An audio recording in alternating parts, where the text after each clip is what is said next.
Peach 88, the creator of, well, the mangas Tomboy and such as Demon Wife, but not forgetting the holy grail of all his creations, Oni Girlfriend. This is one of the best quality mangas and the holy grail of all of his creations, in my opinion. I mean, who else doesn't want to be crushed in between those beautiful, big, massive, beautiful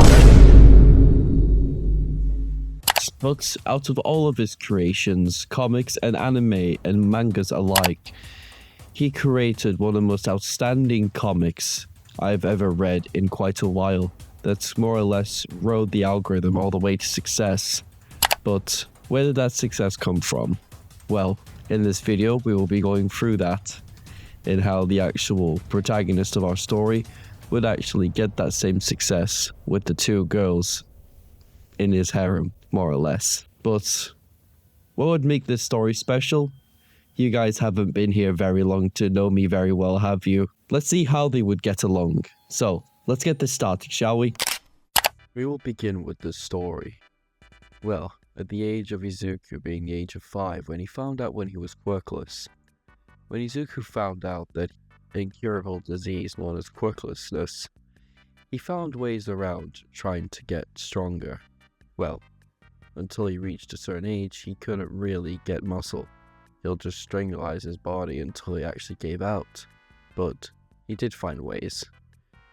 But when Izuku went to his kindergarten one day, he realized a person in the playground was in the sandpit, so he thought, why not? Bakugo was bullying him, but no one was ignoring him per se. That really hasn't started yet.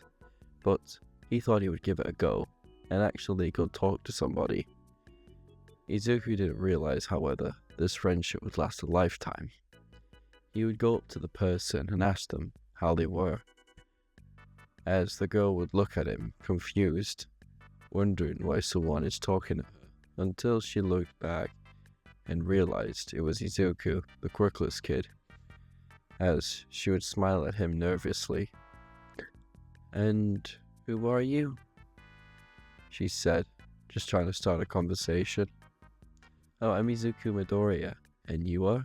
"I'm Kirika," she said nervously, as Izuku would walk over to her and sit in the sandpit and played with her for hours on end, until, well, they had to go back in, as Izuku would find more happiness in this way, but whether the more and more he realized, it was more and more fun to be around somebody who was like him, an outcast.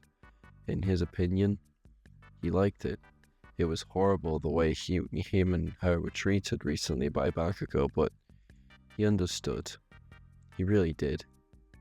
So, throughout the upcoming months, they would play each other more and more, until a promise was heard. "Izuku, when we get older, I'd like to marry you," like a nervous person. As Izuku would look over, not knowing what marriage would be, he said without a second thought, "Sure. When we get older, I promise I will," Izuku said, not knowing what he got himself into. As, well, we skip a couple of years when Izuku is now 16 years old. Well, you all may be thinking, why on earth are we skipping that far? What about the other character? Well, that would seem to fit in as we go along. Since Izuku managed to actually train himself now, since he's managed to get the big testosterone male, well, genetics activated by the time he hit puberty, well, he decided to gain muscle around that time, and, well, if you guys have ever read Peach's actual comics, you would see how buff the main character is. Let's just times 2 it a little bit because it's a superhuman society, everyone's strong. Let's just make him a little bit more buffer, a little bit toned, and his unkempt hair is worse. I think you all have a picture with what he looks like now. So let's get it started even further. "Come on, Kira, hurry up, we're gonna be late." Yeah, I get it," she said, as she walked over with Izuku. Well, it's not going to be hand in hand, is it? He's more or less like a tomboy. ish, I guess. As Izuku walked together with her all the way until they reached the school gates. As Izuku asked her, when they were about to reach the front gate, "Do you want to hold hands, Kira?" he said, as she held a blush throughout the entire ordeal through that mate. As Izuku and her both went to classes with red faces throughout the entire day. As well as you would think the rest of the day going throughout the entire series for this little area. But instead of people being, well, preying on Izuku, it's quite the opposite. Izuku preys on them when Bakugo tries to bully, well, him. Izuku has put Bakugo in his place so many times now it's uncountable. Izuku carried on for the rest of the day until the end of the class. "Boy, nerd," Bakugo said, running over to him. "What have I said about trying to apply? If you applied, I would fucking murder you," he said. "Well, it's just a school, Bakugo, and plus I have my human rights. I can apply anywhere I want, and if I want to get into a school that I want to get into, I could," he said. "Workless people can't get into UA, Midoriya," Bakugo's lackey said. "Shows what you know," he said underneath his breath. As Bakugo and his cronies went to go grab for Izuku, until Kirika grabbed Bakugo's arm, twisting it and throwing him straight out the window with no resource. As Izuku went to go see out the window if Bakugo was dead, turns out slightly injured. Comic book, am I right? As Izuku went to go ask if she could hold back just a little bit more, but she went to Izuku, grabbed him, and flung her over his shoulder, or her shoulder. She looked kind of like a man, doesn't she? If it wasn't because of her bazongas, you would think she would be a fucking man. But, nah. As Izuku was carried out of the school, out of Kiriki's back, as Izuku was taken down the alleyway that we saw from Ganon, as everything would play out just like normal, but the sludge villain would have a lot harder time with trying to catch both of them. As Izuku would settle down, they went. He grabbed on All Might, of course, as All Might would tell him everything in the exact same way, but one thing would change, is that Izuku would be a lot more determined than what he would be from Ganon. As well, the Oni lost him, but when she finally got herself together, she put her hands to her face and started blushing madly. "You wanted to hold my head? Hold my hand," she said very happily. As she went that all the way home, she wondered where Izuku was, but the moment she turned on the TV, God, she wished she did, as he spent the last 3 hours chatting back and forth with Kirby about why or how he rushed in to save that asshole's life, when the only thing he did to her was just bully and harass. It was more verbal. He really couldn't do anything to her. She was almost invincible in comparison. As we would skip to where Izuku would actually get trained by All Might on the beach. Well, it's not really training, it's just moving trash, but it's more of a physical movement type of thing. Izuku would follow his same eating regimen that he would eat like normal. He wouldn't follow All Might's dream plan. He followed his own for the past 6 years. Of course he's going to keep following. He followed his own muscle routine, and he managed to gain a shitload of muscle in under a couple of years. A lot more than what he would actually gain from Canon, but we live, we go. As Izuku would spend those 5 months of training, as well, Kiriki would also try and figure out where Izuku went after school every day. But the moment she tried and keep on finding him, she got more nervous and nervous while she was spending less and less time with her love. As Izuku would tell Kiriki finally, after 5 months, and finally telling All Might about it, he would let her into, well, his secret where he's been going. As she would follow Izuku and try to keep up with him the best she could. "Is he gotten faster?" she said. "I normally walk about 29 from 50 inches a walk or step. He's doing a lot more than what I do, she said. As they would finally get to the beach, as Izuku would set down all of his bags and everything, as All Might would finally arrive in his skinny form, and she would walk over to the man, asking him, "Izuku, has this been your trainer? He's skinny," she said, as the man would buff up almost to the 3 times her size. Oh well, I think she's 7 foot, isn't she? If she is, and I'm wrong, the guy who recommended this fanfic and actually told me to make it for the past 2 weeks and spammed my comments, can you please tell me her exact height? You know who you are. As Izuku would finally settle down and set her down, as she went fanboy mode, laying her true feelings out and not being very uptight, arrogant type of vibe when she's around other people. As Izuku, seeing the side of her that he remembers, was happy. As she was still fanboying, asking All Might to see if they could fight, but All Might said no. As All Might and Izuku settled her down and told her about, well, One for All, as Izuku was trying to hold her back from strangling All Might with the responsibility of a strong quirk running through Izuku's veins like that, as Izuku would tell her, "If I get the quirk, I'll be able to handle it a lot better than what, well, someone else in my predicament who didn't train," she said. "So if you use the power, and if he used it straight away and it stockpiles power, and you pass it on to you, wouldn't that break your bones? If it affects his muscles prior, wouldn't it affect your bones because of the stockpiling aspect?"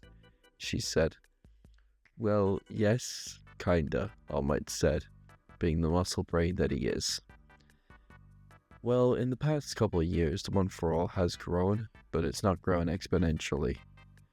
For me, it's gotten weaker, but if I pass it on, it'll get stronger," All Might said. Izuku Midoriya. "Yes, All Might?" As All Might got serious for 5 minutes of his time. "Open wide," he said. "Pause?" she said, as All Might grabbed his lump of his hair and crammed it down Izuku's throat until he swallowed it. "I know how that sounds. Trust me, it's gonna work sooner or later." "All Might, what the hell was that for?" he said, coughing violently. "Midoriya, I'm doing the same way as my master did to me, and you're gonna do to your successor. I made you eat my DNA because I did the exact same thing she did to me. She would have, I said no, Gran Torino held me down and forced it down my throat. Trust me, it's not a pleasant feeling." "Yeah, no shit. It tastes like grease and salt," Izuku said. "Yeah, I know, so did Nana's. So, we're gonna wait here for another 3 hours until it digests, and we're gonna make you do a smash," Izuku said. "So, can I still fight you?" "Fine," All Might said, as he humoured Kirika. As Izuku and Kirika both got into a stance, as All Might buffed up and held 15% of his power, as he rushed at her, until the collision happened. A loud shockwave hit through the world. Oh well, the area. The world is just an over-exaggeration. As Izuku would hit as well, hitting All Might in his chest, pushing him back slightly, as Kirika threw her fist up in the air, in a little, well, clamp position as you would see most fighters do, that are in mixed martial arts, as she would run her hands up like an old bat, trying to hit an old run, as All Might would dodge it, clumping her in her stomach, knocking her out of the fight. As All Might went over to Izuku, picked him up and tossed him into the water, leaving him demobilized. As 3 hours went by, they both finally were tired enough, as Izuku finally felt something, a tinge of spark of some kind, as he finally got up onto his own feet and felt the power go through his body more and more as it went along. "All Might, I feel it," Izuku said, Alright, my boy, stand up. As you could stand on his feet, as he's up to cock back his fists and copy his exact movements. Roll back your fist, shout from the bottom of your heart, and yell, "Smash!" As Izuku punched at the most power he could at the time, breaking the most skin on his arm, a couple of vessels, and shattering his arm completely. To the point, it's not as bad as what it was in canon. Imagine what it was in Season 6 when he broke his arm. Oh, Season 7. Actually, yeah, it was Season 6 at 10, I think he broke his arm. Imagine if it's like that. It's not much fractures, there's not much pain traveling through, it's just there. As Izuku was sent to Recovery Go, as Kiri was also mad at him for letting Izuku use that much power untamed and untapped. Just like that. As Izuku woke up in the hospital a couple of hours later, noticing his arm was bandaged, but fine. Inko would feel the same way about this. I know I haven't brought up Inko, but it's not gonna be too relevant in the story. Just say Inko is the same mother as she always is, kind, caring, and very protective. As Izuku would head home after trying to use One for All for the first time, everything would go normally. Izuku went to the exam area for his first time in UA. As Izuku would enter the gates, everything would go normal, as Kiriki would be right behind him as their relationship grew throughout the months. As Izuku remembered when he first used One for All, he never really broke his arm, but 5 weeks after that he figured out how to use it eventually. After trial and error and breaking his arm too many times to count, he figured out to use it thanks to Kiri's help. I know I am saying her name wrong, I can't remember all of her name after that time. I will get it eventually in part 2. As Izuku would spend the rest of his weeks after when he learned how to use it was controlled percentage increasing, like how he used 45% for a period of time when he used to use a smash. He would do that as well. As Izuku throughout the story would be changing his power level every so often, he'll seem weak, but he's actually strong. As Izuku spent his UA, exam wondering how the physical portion would be, well, that wouldn't be a problem for him. As Izuku scored about 3rd to 4th place on the written exam, just being behind Kiri. She may be a musclehead, but she isn't stupid. As Izuku would walk to the gates, Kiri nowhere to be seen. As Izuku would sit there waiting for the bell to ring until he saw a girl being nervous, he would walk over to her, like canon. Ida would be introducing to himself and wondering why on earth he would be actually trying to distract someone during the exam. As Izuku hit but the bell would ring, telling him that everybody would be going in. As Izuku, without a second thought, increased to 45% just for 5 seconds, threw himself inside of the ring, kind of thing. As Izuku would jump into 15 bots without even trying, and destroy most of them. The tally of the points would be in the video right here somewhere, but I will be saying how many points at the end. As Izuku would break through most of the robots with ease, not even punching them, basically just pulling up, Omni-Man. As Izuku would run straight through the rest of them like butter to a knife. As Izuku would spend the next 5 minutes just running through about 75 bots without realizing he's doing so. You would not realize you're doing so since you're literally running through metal, but he is at currently 45% to about 35, so you really can't blame him. As Izuku would keep on running and punching, slashing, and all the above, until he reached near the end of, the course. He would see a wall, the wall that leads to the next sites, so he just stood there and waited, and waited, until he finally got access to, the 0 pointer came. and it wasn't very nice what happened to it. Izuku would see a girl underneath some rubble, and just like Cannon, he jumped. But instead of using 100%, he stuck at 55, knowing that this would damage him in some way, but he didn't know how much. So the moment he jumped for it, he landed on top of the robot.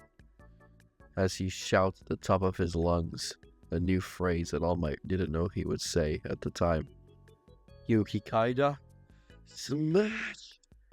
Izuku shouted as both his arms connected like a baseball bat movement reminiscent of his best friend, as the monster in front of him vanished. Well, I wouldn't say vanished, I would more say eviscerated into dust. If you would see what he did with muscular 45%, you would see the difference in between his strength. As Izuku made that monster in front of him vanish to thin air, with no traces left behind, up as Izuku landed on the floor in a squat position, as he would hit the floor hard enough for it to create a crater underneath his feet, as he went for the girl underneath him, as he reached under and grabbed the rubble and the stratosphere, not realizing the percentage he was on currently. As Izuku relaxed finally as he picked her up, Izuku felt his muscles strain and contract. He felt like he was tired, but it wasn't at the same time. As Izuku finally collapsed, he hit the floor hard enough, but he managed to actually be saved by her zero gravity at the time, so everything worked out eventually for him. But that will be it for today's video. Hope you all enjoyed. If you guys would like part 2 of this series, get this video to about 50 likes, and I'll release it as soon as possible. And I know this video came out late for a Sunday or a Saturday. You'll be surprised on how much time I have left in my day to actually record. This is why I've been using text-to-speech for the past couple of months. I've been barely able to use my voice the way you're hearing now. Thank you all, and I hope you all enjoyed.